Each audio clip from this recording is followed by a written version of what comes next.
Aragón continúa dando pasos para conseguir que las zonas rurales se desarrollen de forma sostenible. Hoy se ha reunido el Consejo para el Medio Rural de Aragón, donde han aprobado los 32 planes de zona que se pondrán en marcha en las comarcas con una nueva ley.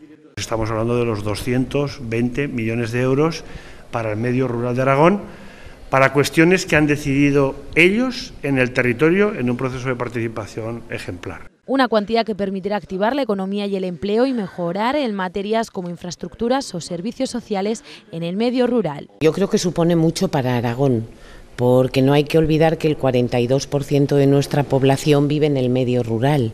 Por lo tanto, son programas que van directamente vinculados a ese 42% de población aragonesa. El siguiente paso será aprobar estos planes en el Consejo de Gobierno y en el Consejo de Ministros. La previsión del Gobierno de Aragón es firmar el convenio con el Ministerio de Medio Ambiente en marzo para acelerar la puesta en marcha de esta ley.